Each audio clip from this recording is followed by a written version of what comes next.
los gobernadores regionales, que ha sido bastante prolongada, y evidentemente estamos entrando pues a lo que parece ser una etapa decisiva, ¿no? Lo primero es que mañana se va a informar si se va a prolongar el estado de cuarentena. Estamos todavía en un crecimiento, como se dice, aritmético de casos, no exponencial, y parecería pues haber señales positivas.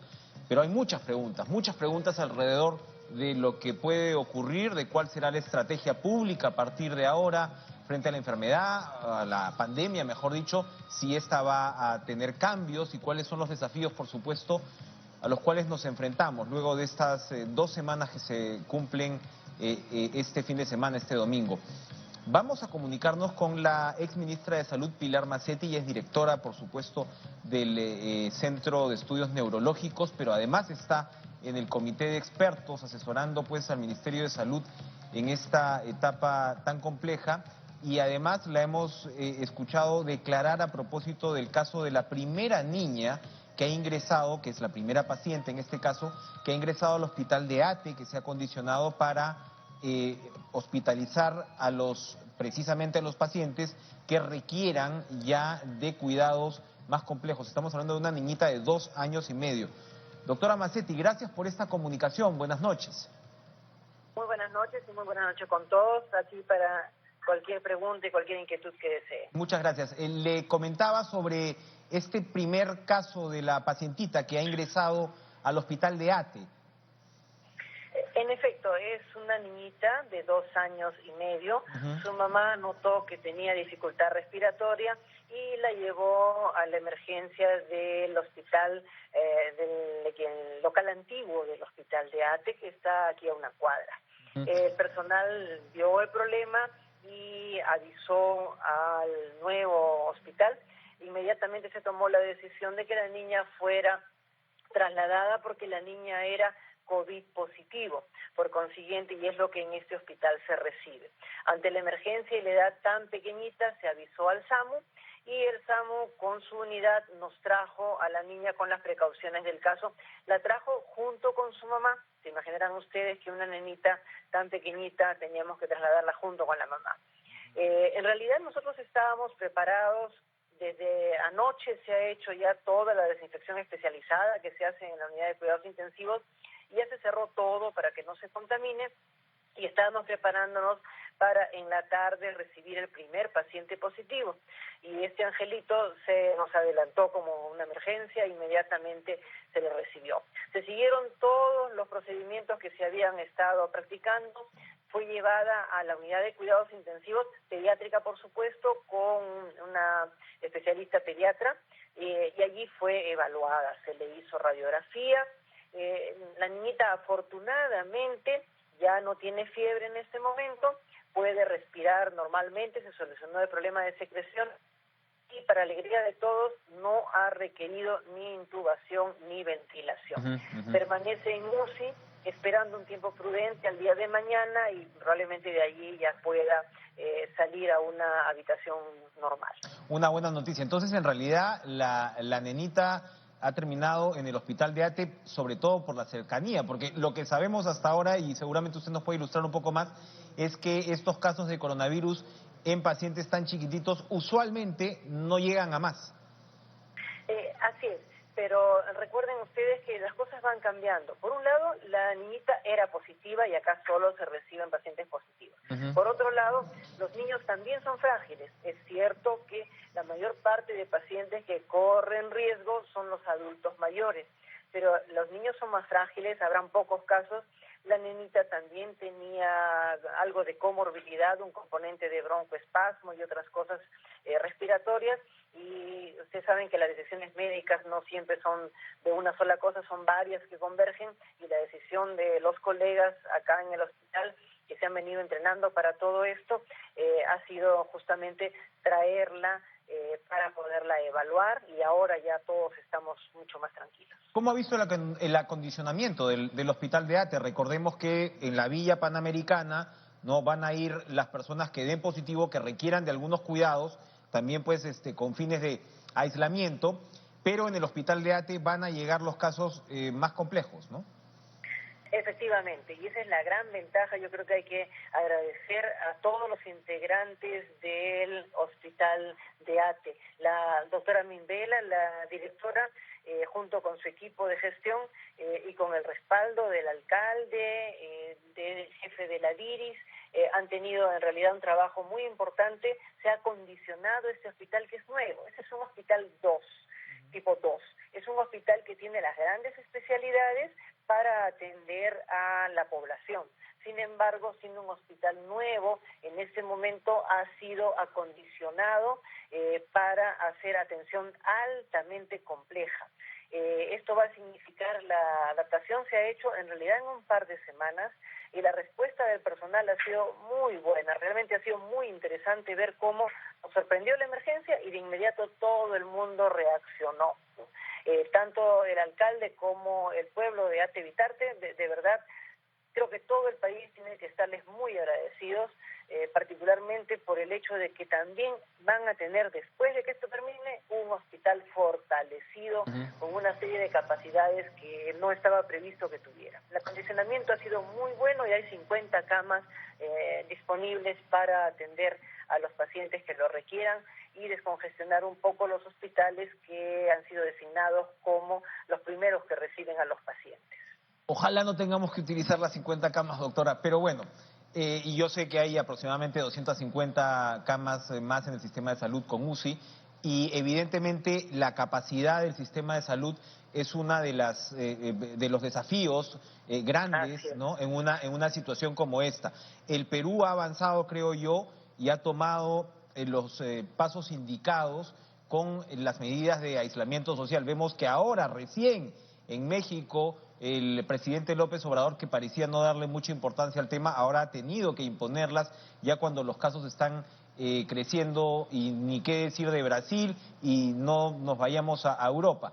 Entonces se han tomado esas medidas, pero evidentemente la otra moneda, o la otra cara de la moneda en la estrategia, como se ha ido desarrollando en el mundo, tiene mucho que ver con el tema de diagnóstico. Entonces se ha anunciado la compra de estas pruebas, se supone que el viernes comienzan a llegar, y hay una controversia alrededor de si las pruebas rápidas sirven frente a las moleculares, si es que no ayudan en gran cosa, que si solamente se debería tomar pruebas moleculares, y hay todo un debate alrededor, incluso con especialistas y colegas suyos. Sabemos que usted está en el comité, en el Consejo de Expertos, ahora mismo, que asesora al MINSA en esta materia. ¿Qué nos puede decir al respecto de este tema de las pruebas que, por supuesto, interesan muchísimo a la población? Bueno, en realidad yo creo que aquí todos tenemos que ser racionales. Desde el punto de vista de la gestión, cada una de las pruebas, porque el comité tiene expertos en la parte clínica, el laboratorio y demás, nosotros estamos en la parte de gestión. En realidad, desde el punto de vista de la gestión, ¿qué necesitamos? Necesitamos tener ambos tipos de pruebas, ambas son útiles en su momento para ayudarnos a precisar la parte epidemiológica, es decir, para precisar, para asegurarnos los diagnósticos. Las pruebas de PCR nos permiten a nosotros detectar las partículas virales y eso permite que se haga rápido, pero eso requiere pues una tecnología y un costo y demás.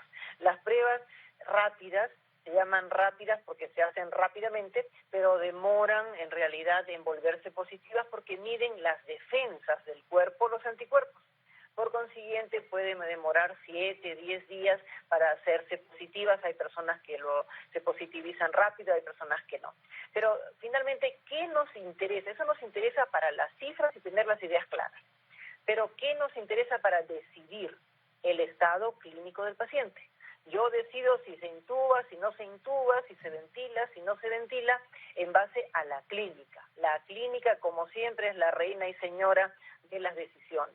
Por consiguiente, sí es importante, tendremos unas, tendremos otras, en algunos lugares se podrán hacer unas, en algunos lugares se podrán hacer otras. El día que la medicina sea perfecta, ya no nos enfermaremos.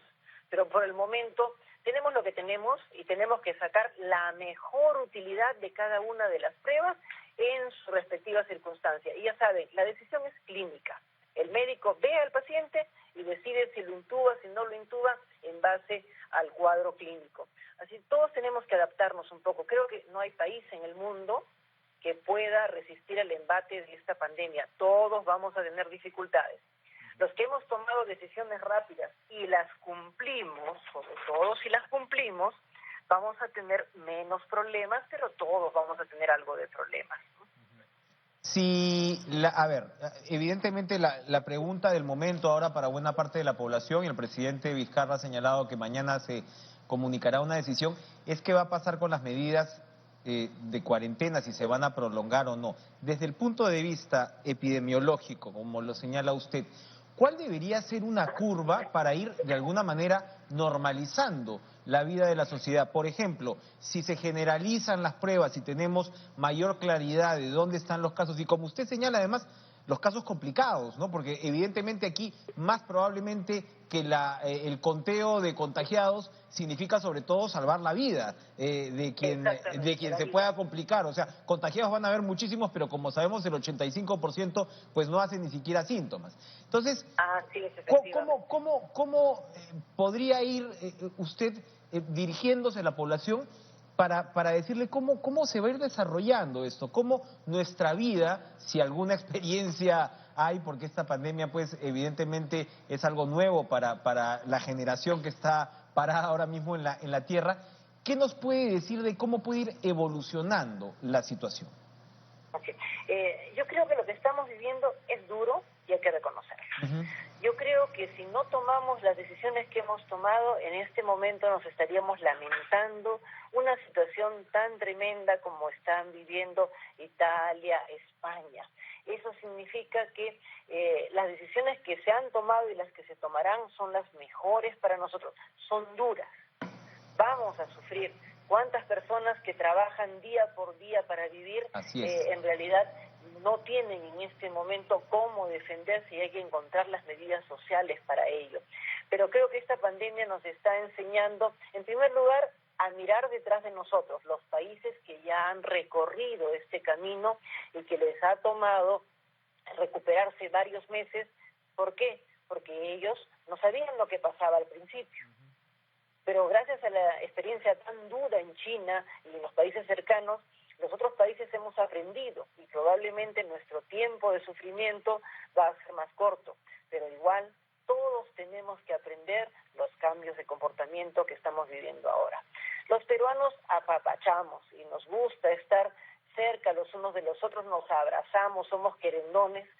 Pero creo que en este momento vamos a tener que aprender a expresar nuestro cariño de otras maneras, porque lo mejor, revisen las curvas de otros países, el aislamiento social es lo que más hace que, como han dicho ustedes al inicio, la curva en realidad no sea exponencial, no se levante rápidamente, sino que tengamos una curva un poco más atenuada. Si la curva se va aplanando, se va haciendo más lento el aumento, estamos yendo bien.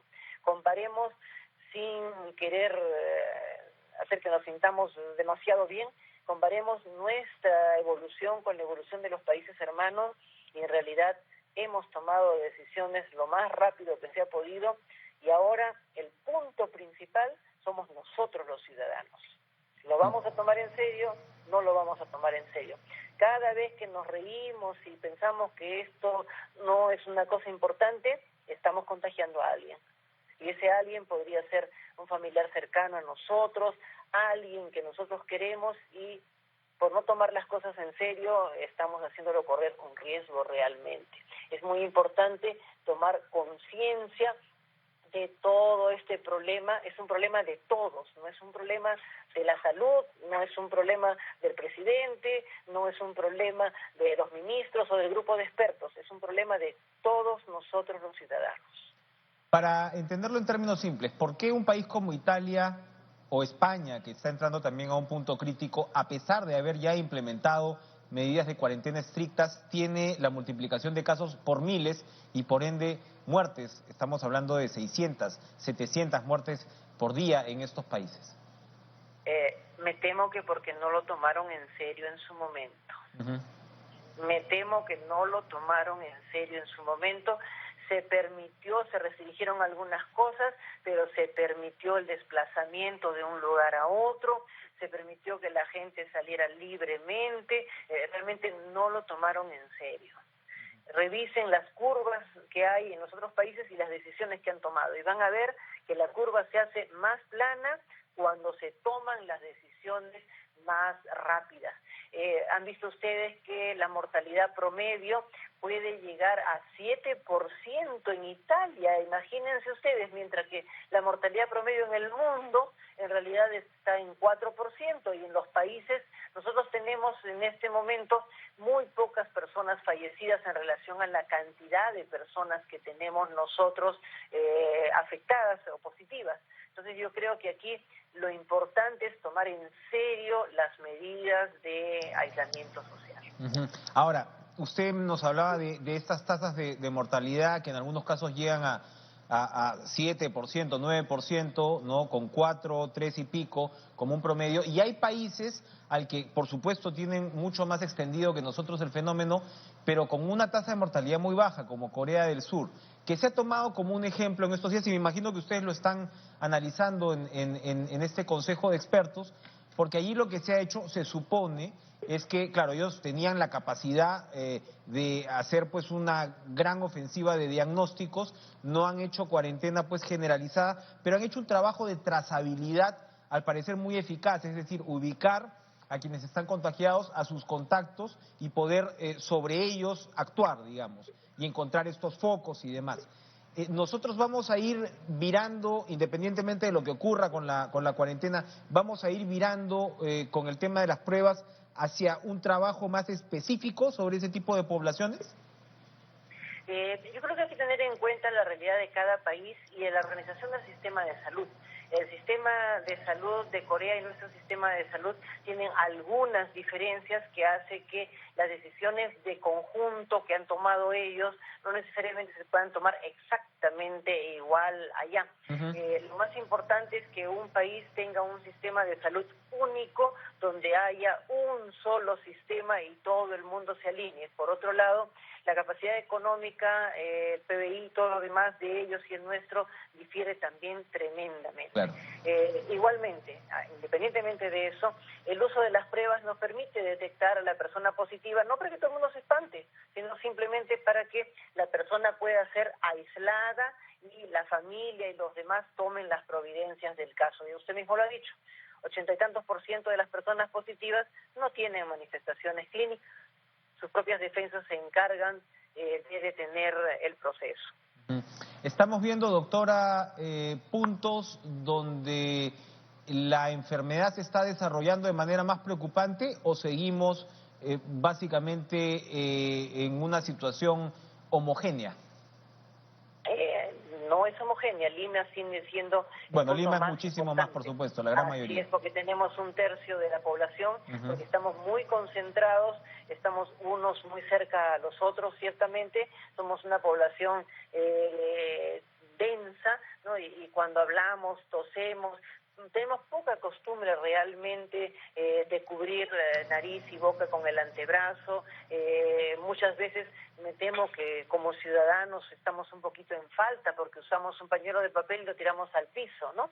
Existen otras comorbilidades. En Lima hay muchos problemas alérgicos respiratorios, hay mucho broncoespasmo, hay TB, entonces un poco que estamos un tanto más susceptibles, ¿no? Yo creo que hay que ver, todavía estamos en una etapa inicial y hay que ver un poco cómo se va comportando el virus con nosotros. Los virus van cambiando.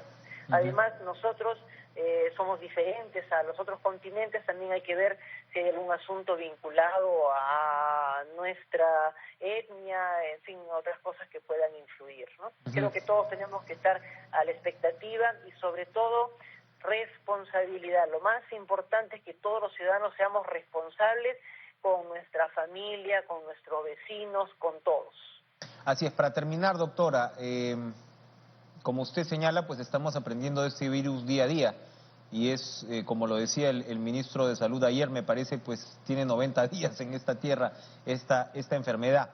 Pero, ¿qué podríamos esperar del cambio de clima? Ya en Lima mismo hemos sentido pues vientos que también han estado en el resto de la costa central, ¿no? En Ica y demás, que ya nos anuncian un cambio de clima importante. ¿Qué se ha visto? Porque se hablaba pues en un principio de que el virus moría pues a los 27 grados y que podía golpear más en la época invernal. Claramente se ha visto que en el verano igual se ha desarrollado en esta parte del mundo. ¿Qué podemos esperar de este cambio de clima? Yo creo que todos tenemos que estar en una expectativa armada, ¿no? Lo importante para que un virus se replique son los cambios bruscos de temperatura, en realidad, ¿no? O sea, cuando todos hacemos cambio brusco de temperatura es más fácil que se repliquen los virus. No sabemos todavía cómo se va a comportar en Latinoamérica. Realmente no sabemos todavía cómo se va a comportar. Está dando la vuelta al mundo y va a ir a lugares con frío, con calor, ¿no? Y va a ir modificándose las respuestas. Creo que todavía es muy prematuro. Tenemos que ver qué es lo que va a suceder y estar todos alerta. Muy bien. Doctora Pilar Macetti, muchas gracias por esta comunicación. Al contrario, gracias a ustedes por la oportunidad y simplemente reiterarle a todos que todos somos responsables y que nuestra mano tiene mucho poder. Así como tiene poder para elegir, tiene poder para proteger a otras personas. Así es. Muchas gracias a Pilar Macetti. Vamos a continuar. Continuamos entonces. Vamos a enlazarnos ahora con el congresista, vocero de Acción Popular, Otto Gibovich, y por supuesto, general retirado del Ejército, con quien queremos conversar, iniciando precisamente a partir de su experiencia como militar, una evaluación de lo que hemos visto en la cuarentena y por supuesto pues el papel también de la Fuerza Armada para hacerla respetar. Esto evoluciona bien, evoluciona mal, ¿qué es lo que podemos esperar seguramente pues en los próximos días y en la posibilidad de una ampliación de la medida de cuarentena que, reconozcámoslo, es muy cierta, una posibilidad, repito, muy cierta. Congresista Gibovich, gracias por este enlace. Buenas noches. Hola Enrique, buenas noches, un gusto saludarte y un saludo cordial a toda tu audiencia. ¿Cómo observa el desempeño de la población en la cuarentena y el papel de las fuerzas militares para hacerla cumplir? Mira, primero que nada quiero hacerte un comentario. Fíjate, sí. Hay crisis que marcan un cambio de era, un cambio de época. El mundo no fue igual después del 11 de septiembre y el derribo de las Torres Gemelas, ¿recuerdas? Así es. Ahora, y bueno, y así, si revisamos el tiempo hacia atrás, vamos a encontrar que han habido hechos importantes, trascendentes, que cambiaron el curso de la historia. Creo que estamos frente a un hecho similar. El mundo no va a ser igual después de esta pandemia. Se van a cambiar hábitos, no vamos a vivir igual, la economía va a sufrir mucho, van a haber problemas sociales. Pero viniendo a la parte local, te mencionaba lo anterior porque no podemos ver este fenómeno sin considerar el contexto, ¿verdad? Así es. Ahora, viendo el problema en el ámbito nacional, creo que las medidas han sido drásticas, absolutamente necesarias. Ha habido mucha resistencia en algunas ciudades al interior del país para cumplir con el mandato del gobierno, pero en general creo que el comportamiento de la ciudadanía cada día es más consciente de que nosotros somos el peligro, porque el virus no se desplaza si no se desplaza la persona, si no hay contactos. Entonces, la idea de minimizar eso, ojalá que dé resultados. Todavía no tenemos un panorama claro. No es un virus tan letal, como tú mismo mencionabas hace un rato, pero sí de muy fácil propagación, de muy fácil contaminación. Entonces, justamente esta cuarentena es para evitar esa propagación. Y las fuerzas del orden están haciendo lo suyo, ¿no? Un trabajo esforzado, ellos arriesgan su vida también, dejan familia, el riesgo de contaminar a la familia está latente siempre, pero están en su deber y tienen que hacerlo por el mandato constitucional, además es parte de la formación ética del militar, ¿no? ¿Cómo observa usted los próximos días? A partir de su perspectiva, ¿las medidas de cuarentena deberían ampliarse? Mira, lamentablemente en el Perú no hemos tenido capacidad de hacer pruebas rápidas, o sea, masificar las pruebas, quiero decirlo. Entonces no tenemos todavía un panorama claro de cuál es el nivel de avance de la pandemia. Hacíamos 300 pruebas al día, 400 al día, 500 al día. Hay países que están haciendo 3.000, 4.000, 5.000 al día. Entonces, con esa muestra sí tú puedes tener un panorama claro de cuál es el avance de la epidemia. Pero con pruebas reducidas, creo que hasta la fecha hemos hecho unos miles de pruebas que no son suficientes para tener una idea de cuánto se ha propagado la pandemia. En todo caso, habría que introducirse entonces en la estrategia el tema de las pruebas de manera masificada para poder darse una idea verdadera y de repente ahí comenzar a relajar algunas de las medidas de restricción, de aislamiento? Absolutamente, lo que tenemos que hacer es masificar las pruebas. Ahora entiendo que están trayendo pruebas de efecto inmediato, más rápidas, ojalá que sean las mejores, pero tenemos que masificar. No es posible medir a 1000 diarios, 2000, no, ya no basta eso, hay que hacer 5000, 10.000 pruebas diarias. Entonces tú sí puedes tomar una temperatura o tomar una idea clara de cómo está el avance de la epidemia. Si no, no sabemos en este momento. Y bastaría que hayan 5 o 10 contaminados que no estén en el rango de medición para que se escape control, ¿no? Ahora tenemos áreas en la sierra que están todavía no invadidas, que deberíamos mantenerlas tal cual están, y prohibir que gente que vaya de los núcleos afectados se muevan hacia esos lugares. Evitar también, hay que ajustar estrategias, ¿no? La estrategia no puede ser lineal, hay que ir cambiando de acuerdo a cómo avanza el fenómeno. Claro, efectivamente, lo conversábamos con la doctora Pilar Mazzetti en otros países donde se ha considerado relativamente exitosa la estrategia, a pesar, ¿no?, de evidente, pues, de la cantidad de casos y demás, como Corea del Sur. Lo que se ha hecho es un trabajo de trazabilidad muy fino, ¿no? O sea, de poder seguir los casos y ampliar, ¿no?, ese seguimiento a los contactos de esas personas. Entiendo que en Israel, por ejemplo, también se ha avanzado mucho al respecto. Seguramente lo que tendríamos que hacer, porque esto va para largo, congresista Guibovich, ¿no?, es ir afinando la estrategia. Alemania es uno de los países más adelantados del mundo. Y fíjate, ellos han avanzado, es el país de los afectados que tiene menor índice de muertos. Pero han avanzado con varias estrategias simultáneas, no solamente la medición masiva, sino también con el incremento de la cantidad de camas de unidades de cuidados intensivos. Aquí, esta es una guerra de nuevo junio. En el esquema de seguridad multidimensional, esta es una nueva guerra, donde la vanguardia, el front line, la línea de frente primera, está compuesta por médicos, enfermeras, obstetras y todo el sistema de salud, ¿no? Entonces en Alemania han avanzado bastante, pero ¿dónde han puesto el énfasis? En incrementar el sistema de camas en UCI, en cuidados intensivos. Y entonces con eso han logrado minimizar el número de muertos. Y yo vengo de Ancash, vengo de Chimbote hace unos días, y la verdad es que nosotros no tenemos siquiera lo que se llama el equipamiento personal de protección, o de protección personal, los EPPs. No tenemos, entonces la gente que es la primera línea, enfermeras y médicos, están expuestos. Así es. Entonces aquí falta ver cuál es el centro de gravedad de la estrategia.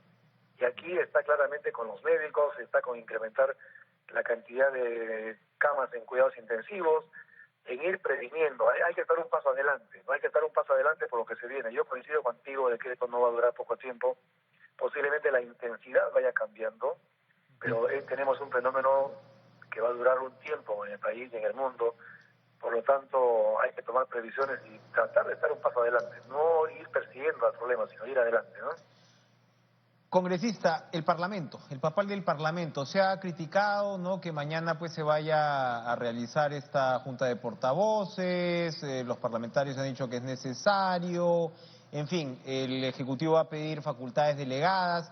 En resumen, ¿cuál debería ser el papel del Congreso de la República, del nuevo Congreso de la República recién instalado, en una situación tan compleja y desafiante como la que vivimos actualmente? Fíjate, el Congreso, alguna vez Pedro Dávalos hizo, cuando escribió un libro, La Centuria, en 1919, 2 años antes del centenario, escribía que el Parlamento era un mal necesario, ¿no? Pero el Parlamento efectivamente es necesario. El balance de poderes, el equilibrio de poderes y el apoyo al Ejecutivo es fundamental. El Ejecutivo requiere del Parlamento, como el Parlamento requiere del Ejecutivo, y el Perú requiere de todos. Entonces es necesario reunirse. Mira, yo preferiría mañana estar en mi casa, ¿no? Protegerme yo mismo, proteger mi familia, pero hay un deber. Nosotros nos han elegido por un propósito y tenemos el deber de cumplir con nuestro mandato. Y es un deber ir mañana al pleno, en un pleno mínimo, pero es un pleno, donde podamos instalar la comisión permanente, delegarle facultades y también Entiendo que mañana llega un pedido de facultades extraordinarias, pedido de facultades delegadas del Ejecutivo. Entonces es un deber nuestro darle esta facultad, estas facilidades al gobierno central para que pueda legislar en materia de salud y economía y pueda avanzar en el manejo de esta crisis. Nosotros somos un país que no está preparado para la gestión de riesgo de desastres. Siempre tenemos problemas, ¿no? O es el fenómeno del Niño, o son las sequías, o son las heladas, o son los terremotos, o son los huaicos. Hoy día nos tocó una pandemia. Sin embargo, no tenemos una cultura de reflejos de inmediato para solucionar la crisis. Pues bueno, pues ahora acostumbrémonos a cumplir con nuestra labor. Y ahora la tarea manda trabajar unidos. Hay que unir del Ejecutivo, del Legislativo, del Judicial, unirse todos para combatir esta pandemia. Esto nos manda los tiempos y las amenazas. Y tenemos que hacerlo. Yo te digo, yo preferiría estar más cómodo mañana, quedarme con mi familia, guarecerme, protegerme, pero siendo autoridad no puedo esconderme, de ninguna manera, ¿no? Yo pienso, Bolognesi, ¿qué haría en este caso? ¿Se escondería? De ninguna manera. Él estaría dispuesto a dar la vida por la patria y por la sociedad. Eso mismo es lo que tenemos que hacer nosotros. Para ir terminando, ¿cuál es la postura de Acción Popular frente a ciertas iniciativas que ya se ven, proyectos de ley, que probablemente escapen de las intenciones del Ejecutivo? Porque evidentemente pues en una emergencia como esta, como usted señala, pues a veces el Parlamento podría convertirse en un mal que de repente no es tan necesario. Es decir, cuando comienzas a abrir fracturas con respecto a AFPs, CTS, sistema financiero y demás, que, repito, podría ir en contraposición de la estrategia que persigue el Ejecutivo, pero para algunos congresistas pues puede ser necesario, digo yo, perforar, por ejemplo, el sistema de pensiones. ¿Hay alguna postura ya asumida sobre todas estas materias económicas que tocan el bolsillo de la gente, además? Te voy a hablar a título personal, no como vocero de mi bancada, porque son temas que no lo hemos discutido en la bancada. Pero yo creo que en este momento el centro de gravedad de cualquier acción y decisión en el Congreso está en la situación de emergencia. Hay que poner el énfasis al tema de la emergencia de salud nacional. Ahí está el centro de gravedad, ahí tenemos que poner los esfuerzos. Obviamente hay que ir pensando también en las secuelas económicas y en las secuelas sociales. Eso es lo que tenemos que mirar. Este fenómeno no solamente de salud, en todo caso es el eslabón de una serie de eslabones que tienen que ver con las implicancias económicas y las implicancias sociales. Eso tenemos que ver, y el Parlamento debe estar listo para trabajar ahí junto con el Ejecutivo. Nos van a pedir facultades, posiblemente se las tengan que dar de inmediato, pero también hay que ir tomando precauciones mirando al mediano plazo. No podemos mirar el fenómeno aquí cerquita, por lo que pasa hoy día, está pasando mañana, cuántos se han infectado. También es un tema a ver, pero sin descuidar el mediano y largo plazo. Yo creo que la gente que está en política, los estadistas sobre todo, tienen que mirar lejos. Eso es lo que le toca hacer al gobierno y al Ejecutivo, hay que mirar lejos. ¿Qué más viene? Hay que plantear escenarios. Y lógicamente la parte económica es un tema a considerar, ¿no? De qué manera ese 70% de gente informal que no tiene ingresos y que trabaja en el día a día, llamemos un mototaxista, llamemos un lustrabotas que trabaja el día para sustentarse el día, ¿de qué manera puede soportar 15 días o 15 días más? Es un problema que tenemos que ir viéndolo, porque eso va a desencadenar en problemas sociales y hay que prevenirlos. Tenemos gente empadronada, inventariada en los programas del MIDIS y todo ello, pero no es suficiente. Hay otra franja social que también se va a convertir en un problema social grande y hay que mirarlo con cuidado. Ahí tiene que estar el centro del foco, el centro de gravedad de la acción del Ejecutivo y lógicamente también del Legislativo, ¿no? No es suficiente, efectivamente, son millones de peruanos que viven en vulnerabilidad y una pandemia pone a prueba, ¿no?, precisamente el sustento que pueda dar un gobierno en situaciones como estas. Gracias, congresista Otto Guibovich, por esta comunicación. Enrique, muchas gracias a ti y un saludo para toda la comunidad que nos está escuchando. Buenas noches. Gracias otra vez. Y efectivamente, la economía tiene probablemente uno de los signos de interrogación más grandes en una situación como esta. ¿Cómo va a aguantar la población si es que se prolonga todavía la cuarentena? ¿Cuánto se puede hacer desde el sector público? Más allá, por supuesto, qué va a ocurrir con nuestras perspectivas de crecimiento, qué papel juega el sector privado, qué va a pasar en el año 2021. Vamos a conversar luego de esta pausa con el economista Waldo Mendoza.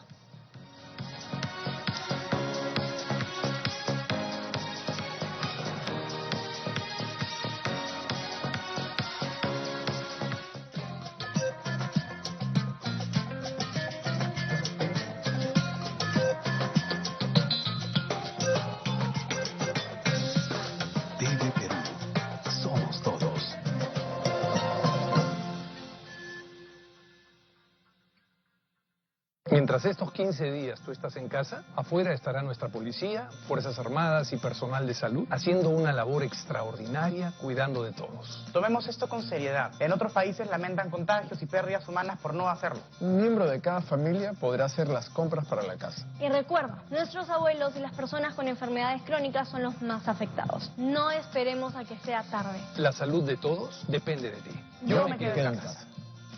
Gobierno del Perú. El Perú primero. Jugar con la realidad virtual te hará vivir una aventura intensa. Aguanta. Intenso. Es esto. El intenso sabor a frutas que refresca. Vive lo intenso. Vive Cifrut. Cifrut. Ahora con 25% más, pídele en su presentación de 500 mililitros a solo un sol. Cifrut. Un homenaje a nuestra diversidad cultural, música y baile de todas las regiones del Perú. Retablo en Noches de Espectáculo. Este miércoles a las 10 de la noche. TV Perú. Yo me quedo en casa.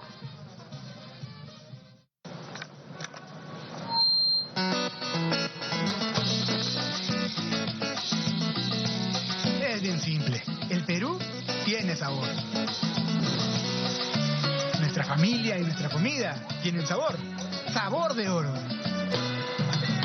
Esos tus ojitos lindos. Nuestro barrio tiene sabor. Esos tus ojitos lindos hechiceros. Nuestra música tiene sabor. Sabor de oro. Buena cintura, Colorado. ¿Ven? Abundan los momentos de oro que nos hacen sentir más peruanos. Solo hay que mirar con atención. Y eso sí, acompañarlo siempre con sabor de oro. Ya. Hablando sirviendo. El Perú tiene sabor. Sabor de oro. La luz de tus ojos, lágrimas quedan.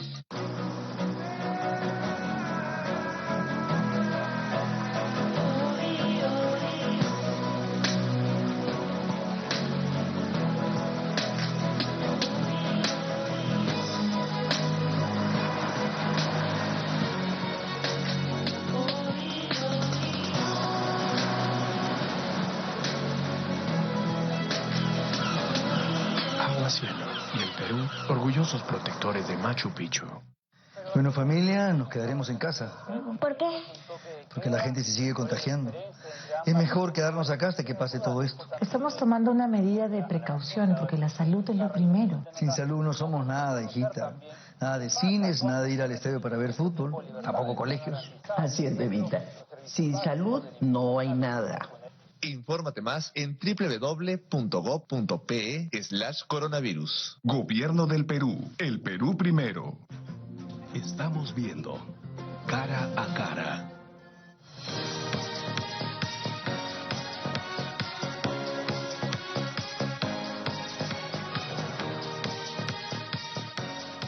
Bien, vamos a comunicarnos ahora con Waldo Mendoza, docente, economista, por supuesto, muy reconocido, docente de la Pontificia Universidad Católica del Perú. Viene publicando un par de columnas a propósito del coronavirus muy interesantes en el diario Gestión. Y, señor Mendoza, buenas noches. ¿Lo tenemos en Skype? No, lo tenemos en la línea telefónica. En Skype, está en Skype. ¿Qué tal? Ahora sí lo vemos bien. Usted, buenas noches, en sus columnas señala que, bueno, primero el impacto externo, así el coronavirus no hubiera alcanzado nuestras costas, hubiera sido superior, al de la crisis del 2008 y del 2009. Y con respecto al impacto interno, estamos hablando de un fenómeno todavía más fuerte que el de la Guerra del Pacífico. Estamos hablando de algo pues prácticamente sin precedentes, y esto evidentemente golpea muchísimo a la economía. Señala además que la prioridad inmediata es que el gobierno haga llegar ingresos a la mayoría de la población. En realidad estoy revisando una encuesta de Gallup, de CID Latinoamérica, que se acaba de publicar para el Perú, y en realidad voy a encontrar el porcentaje exacto ahora, pero estamos hablando de el 40% señalan que no van a poder sobrevivir más allá de 2 a 3 semanas. y ya solamente el 25% dicen que 4 a 6 o el 18% 7 a más semanas. Es decir, ya un 40% adicional está diciendo que le va a ser muy difícil enfrentar una cuarentena ampliada, por decirlo así. ¿Qué le podemos explicar y decir a la población en circunstancias como esta? A ver, el gran problema con este COVID-19 es que hasta ahora se ha demostrado que la manera más eficaz de combatirlo es a través del distanciamiento social, la cuarentena, etcétera. Y esa manera de combatir el coronavirus, ineficiente, seguramente imperfecta, pero se ha demostrado que es la única manera de controlarla. Y esa manera es extraordinariamente recesiva porque paraliza el aparato productivo. Bueno, ¿qué es lo que está pasando o lo que va a pasar? En el mundo, casi con seguridad, va a haber una gran depresión, posiblemente más grande que la del año 29. Si el mundo se paraliza, nos va a llegar un choque externo, porque somos una economía pequeñita, abierta, un choque externo como no lo hemos visto antes en la historia contemporánea. Por eso decía en mi columna, aún si no tuviéramos coronavirus, aún si no hubiéramos tenido el paciente cero en el Perú, ese choque externo ya nos estaría golpeando. Por otro lado, tenemos el mismo problema que tienen todos los países. Hemos descubierto, y creo que el presidente Vizcarra está en la dirección correcta, que en un país con pocos recursos como el Perú, relativamente hablando, la manera más eficaz es el distanciamiento social. Y el distanciamiento social provoca la parálisis macroeconómica del país. Quizá lo más parecido a este año es el año 1983, porque en ese año tuvimos un choque externo severísimo, recordarán los oyentes, la famosa crisis de la deuda en América Latina, que fue un choque durísimo, y al mismo tiempo tuvimos el Niño más fuerte del último medio siglo, en el 83. Un choque externo, un choque de demanda, un choque interno, el choque del Niño, terminaron con una economía que terminó cayéndose en casi 10.5% del Producto Bruto Interno. Además, para terminar con mi argumento, estos choques, sean externos o sean domésticos, son muy duros para la economía peruana. El choque del 2008-2009, a pesar que lo recibimos en circunstancias macroeconómicas distintas, hizo que la tasa de crecimiento que estaba en 9% en el año 2008, cayese a 1% en el 2009, o sea, 8 puntos menos de caída porcentual del Producto Bruto Interno. En resumen, no hay ninguna duda que este va a ser un año que los libros de historia van a recordar, va a ser un año muy especial. Vamos a tener una actividad económica que puede caerse más o menos como en el fenómeno del Niño del 83 y la crisis integral del 83.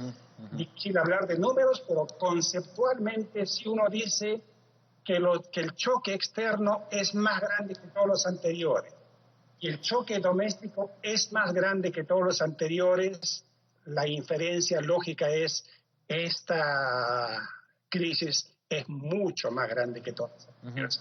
Además, el COVID-19 afecta al aparato productivo nacional. No es como el Niño que tenía, digamos, una afectación más geográfica, ¿no?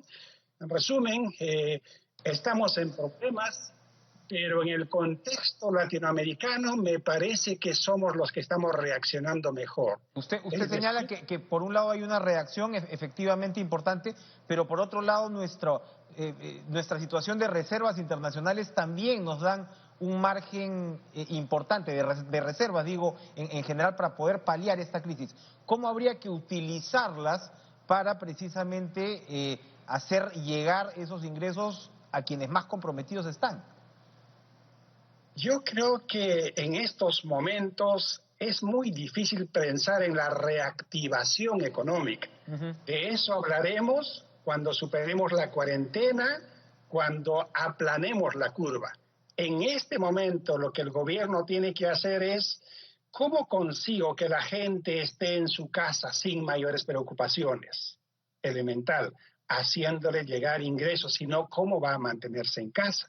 Entonces, en ese aspecto, que creo que el gobierno está haciendo lo humanamente posible para tener una cuarentena exitosa. El Banco Central también ha bajado radicalmente su tasa de interés.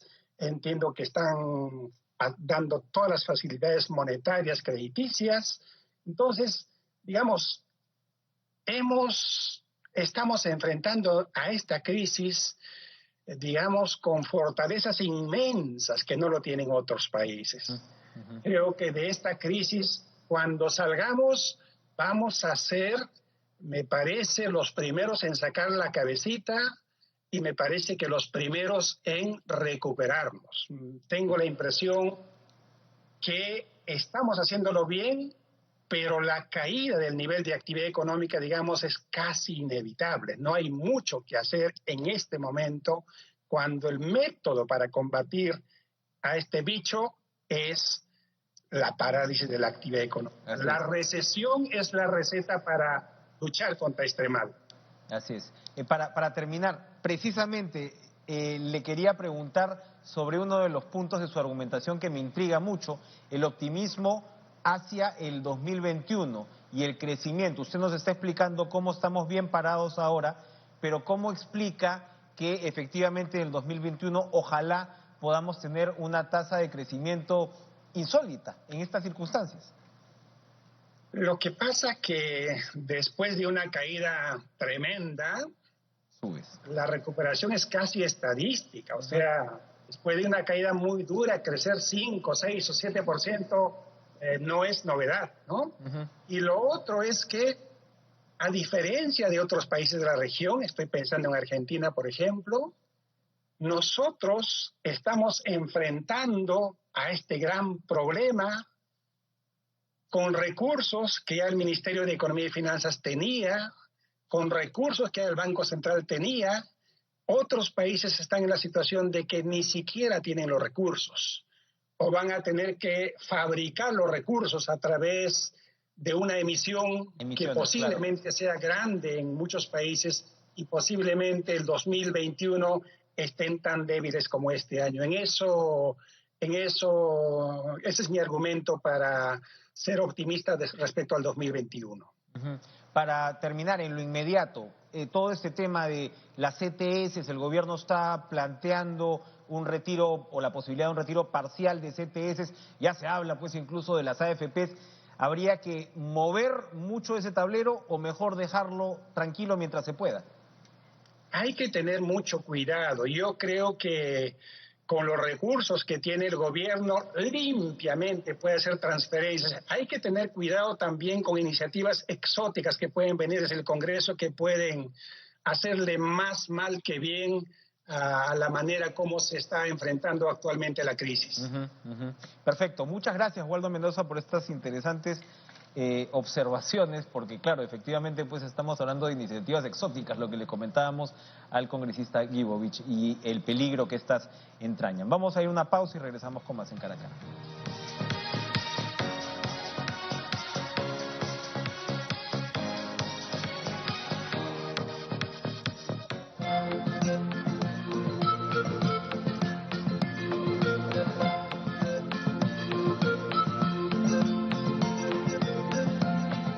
Perú, somos todos.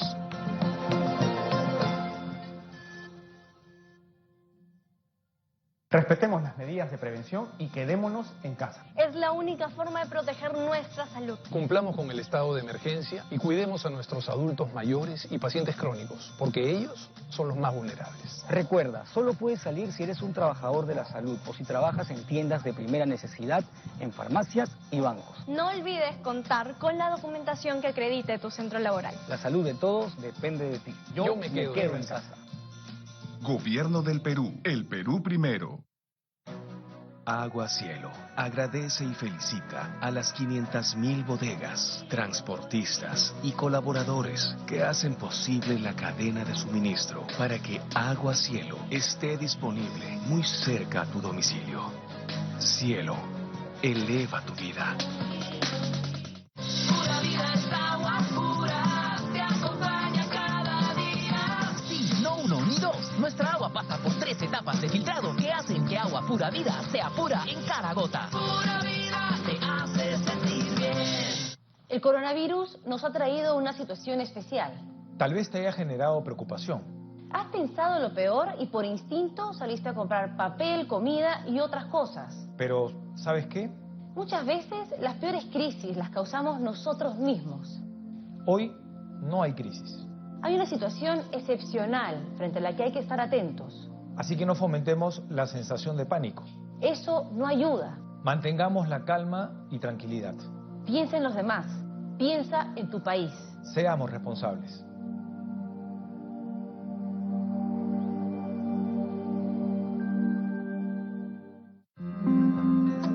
A continuación, Noches de Espectáculo.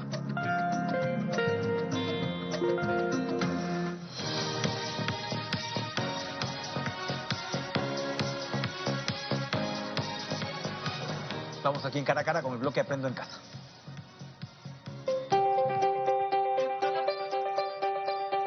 Aprendo en casa.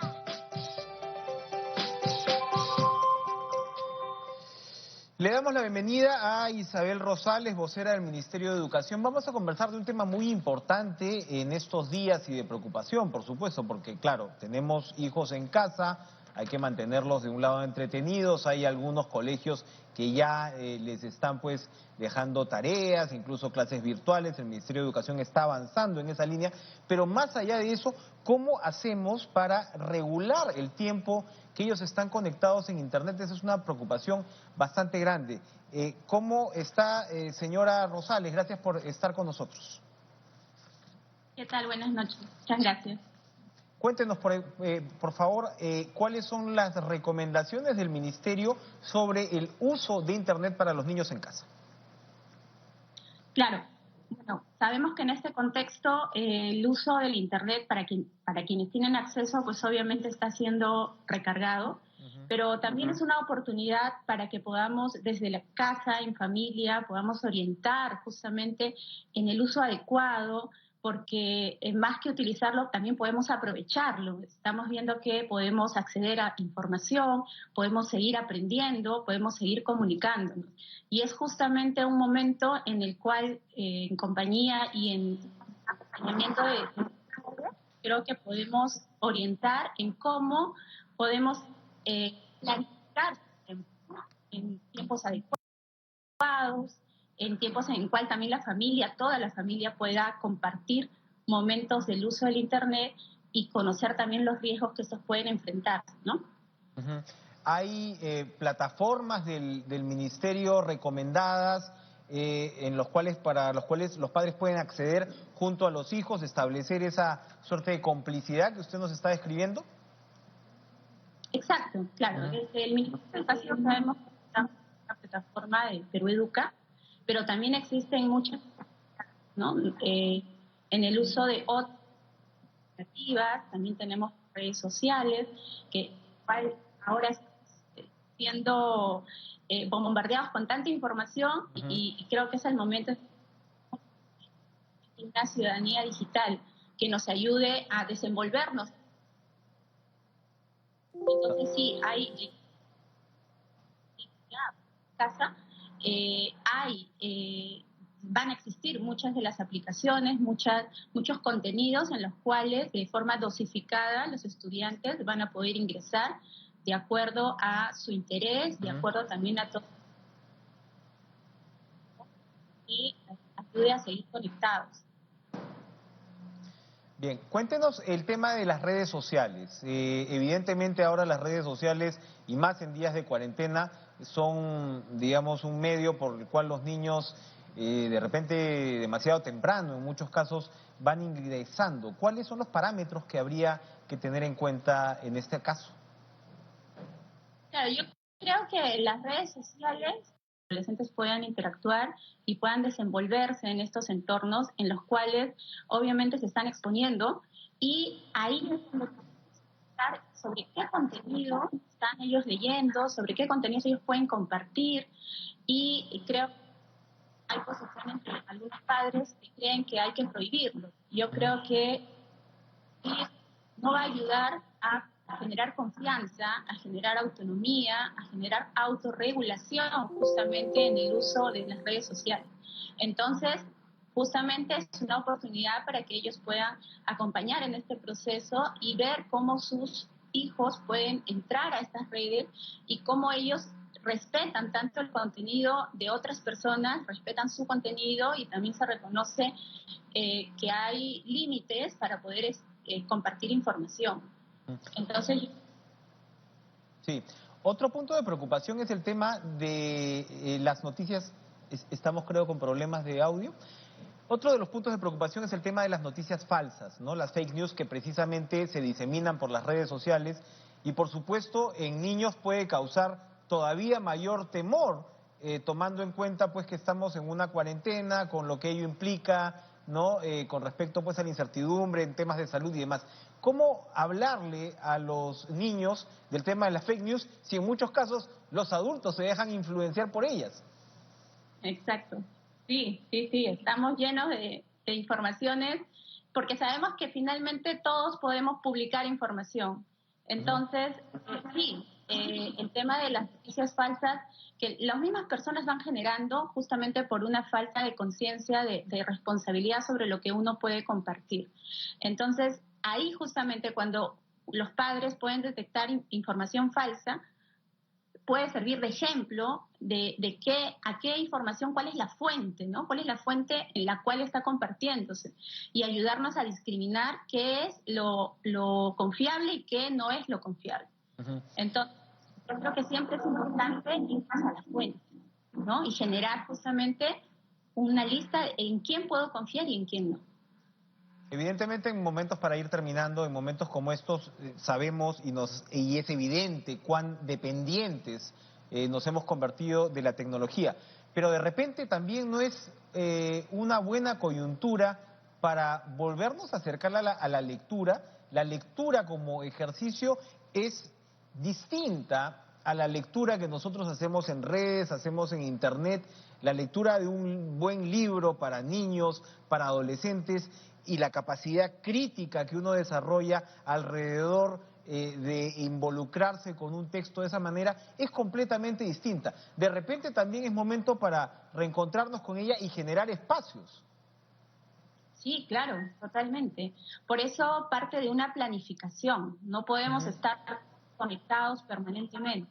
Hay tiempos en los cuales tenemos que poder ejercitarnos, poder conversar en familia, poder entrar y ver información en televisión, en radio, en computadora, en celular, en lo que podamos acceder, y obviamente el tema de leer nos ayuda muchísimo a saber, a informarnos, a construir historias, a crear el pensamiento crítico, poder establecer juicios. Entonces sí, el aprovechar este tiempo para que los niños y los adolescentes puedan leer, porque sabemos que en redes, como bien lo mencionas, pues la forma en cómo ellos leen es diferente, ¿no? Leemos informaciones cortas, pequeñas y muy visuales. Entonces, es aprovechar lo que en casa podamos tener en libros y poder leer y establecer tiempos también para uno poder seguir leyendo, ¿no? Perfecto. Sí. Y desarrollar de repente nuestros lapsos de atención, otra vez que los hemos ido perdiendo. Gracias, Isabel Rosales, vocera del Ministerio de Educación, por esta comunicación, planificar, organizar. Al principio pues de la cuarentena decíamos, no, esto es totalmente atípico, tampoco hay que convertir la casa en una cárcel o en una prisión. No, de ninguna manera, pero sí ya va siendo tiempo de que le demos forma y estructura a nuestros días y, por supuesto, al de nuestros hijos. Yo los dejo con este mensaje y los dejo además con la conferencia de prensa que el presidente de la República ofreció hoy. Otra vez, escuchen con mucha atención las intervenciones de los ministros de Salud y la titular de Economía y Finanzas. Que tengan ustedes una excelente noche. Nos vemos mañana.